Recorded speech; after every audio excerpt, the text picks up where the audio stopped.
Hello friends, आप सभी लोगों का स्वागत है हमारे यूट्यूब चैनल पर। तो आज हम पढ़ेंगे कक्षा 8 प्रज्ञा हिंदी यूपी बोर्ड का पाठ 3। पाठ का नाम है सच्ची वीरता। देखिए दोस्तों, हम इस पाठ का सभी प्रश्न उत्तर देखेंगे। प्रश्न है कुछ करने को से। प्रश्न 1 है, किसी भी साहसपूर्ण कार्य को बहादुरी से करना वीरता कहलाती है। सोचिए और लिखिए कि आपके आसपास घटने वाली वे कौन कौन सी स्थितियां हो सकती हैं जिनमें आप बहादुरी का परिचय दे सकती हैं। तो इसका उत्तर हो जाएगा, भयंकर आग लगने पर साथियों के साथ बाल्टियों में पानी लेकर आग बुझाने की कोशिश करेंगे। जले हुए लोगों को प्राथमिक चिकित्सा दिलाएंगे। बाढ़ की स्थिति में तैरकर लोगों की जीवन रक्षा करने की कोशिश करेंगे।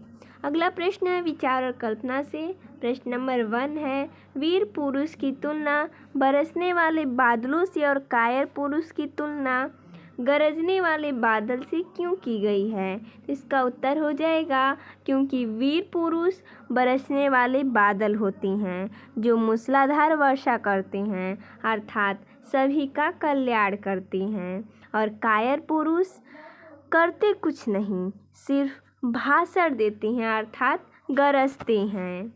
अगला प्रश्न है 2 नंबर, सच्चा वीर बनने के लिए आप अपने भीतर किन गुणों को विकसित करेंगे। तो इसका उत्तर हो जाएगा, सच्चा वीर बनने के लिए धैर्य, गंभीरता, स्वतंत्रता, उच्च मनोबल, पवित्रता और सबके प्रति प्रेम भावना आदि गुणों को विकसित करेंगे। अगला प्रश्न है 3 नंबर, वीरों को बनाने के कारखाने कायम नहीं हो सकते। आप इस बात से सहमत हैं या असहमत? कारण सहित स्पष्ट करें। उत्तर हो जाएगा, वीरों को बनाने के कारखाने कायम नहीं हो सकते। मैं इस बात से पूर्ण सहमत हूँ, क्योंकि वीरता एक स्वाभाविक गुण है। यह मनुष्य में अपने आप होती है। किसी को प्रशिक्षण देकर वीर नहीं बनाया जा सकता। वीरता के गुण किसी में भरे नहीं जा सकते, वे उनमें मौजूद होते हैं। अगला प्रश्न है पाठ से। प्रश्न 1, किसने क्या कहा।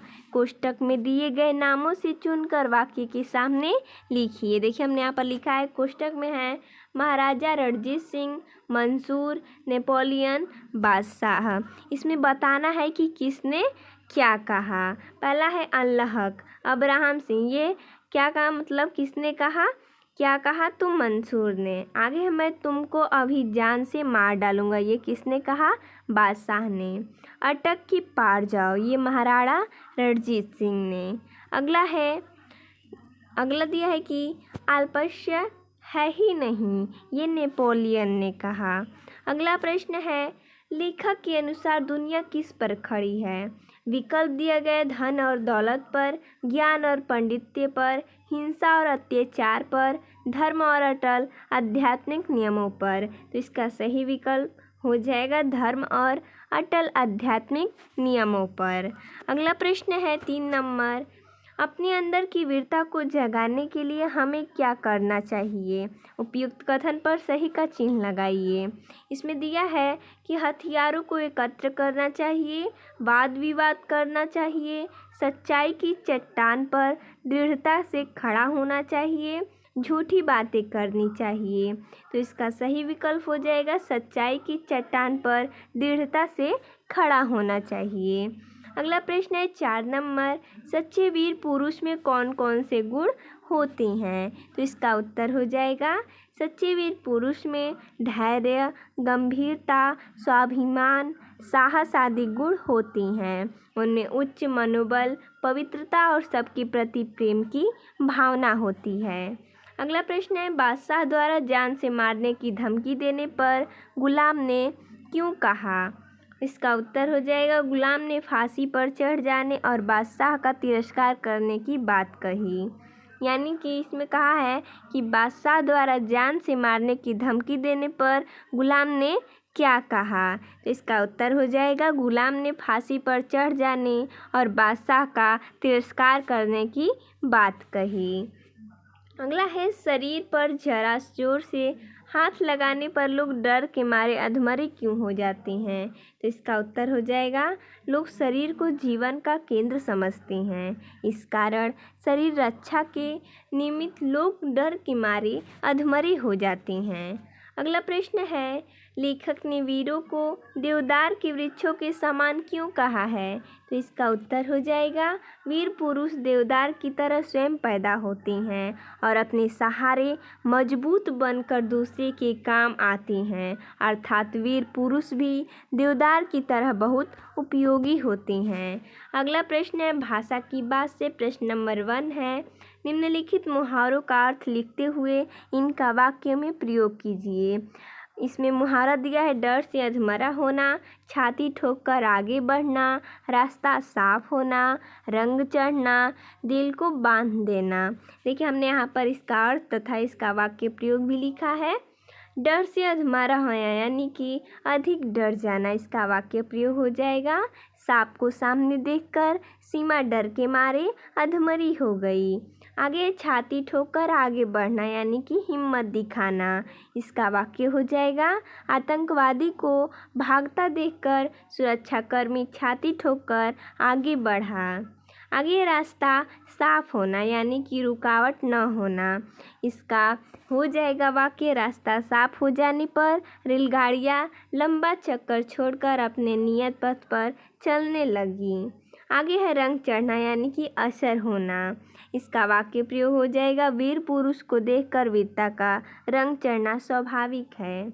आगे दिल को बांध देना यानी कि दिल को काबू कर लेना, इसका वाक्य हो जाएगा, गांधी जी ने अपने सर्वधर्म समभाव से लोगों के दिलों को बांध लिया था। आगे प्रश्न है 2 नंबर, आज़ाद, गुलाम, बादशाह, कैदी, फौज, दरिया और कुदरत उर्दू के शब्द हैं। हिंदी में इनके समानार्थी शब्द लिखिए।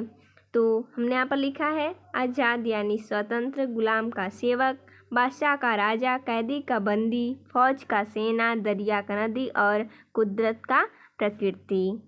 आगे है 3 नंबर, सत्व शब्द में त्व पर्यत जुड़कर सत्य धन त्व सतत्व बन गया है। नीचे लिखे शब्दों में त्व जोड़कर नए शब्द बनाइए। उत्तर है महत्व में इसमें देखिए यहाँ पर त्व जुड़ा गया तो महत्व हो गया, प्रभु में प्रभुत्व हो गया है, तत्व में यानी कि यहाँ पर तत्व है तो तत्व हो गया है, वीर में त्व जोड़ा गया है तो वीरत्व हो गया है।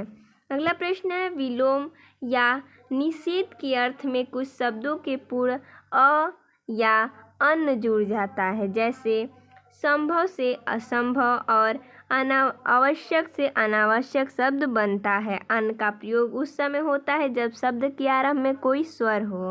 अन की सहायता से नीचे लिखे शब्दों का विलोम शब्द बनाइए, जैसा कि दिया है, उपस्थित, स्थायी, साधारण, समान, उदार। देखिए हमने यहाँ पर बनाया है, उपस्थित का अनुपस्थित, समान का असमान, अस्थाई का अस्थाई, उदार का अनुदार, साधारण का असाधारण। आगे 5 नंबर, अल्पस्य शब्द आ ल प शु अ से बना है। इसमें लुपु शकम से 3 व्यंजन आए हैं, इन्हें व्यंजन गुच्छ कहा जाता है। पाठ से इस प्रकार के व्यंजन गुच्छ वाले शब्द चुनकर लिखिए, जैसा कि ब्राह्मणी, अभिव्यक्ति, आध्यात्मिक। तो देखिए दोस्तों, इसमें इतना ही प्रश्न दिया था। तो मिलते हैं नेक्स्ट वीडियो में, तब तक के लिए धन्यवाद दोस्तों।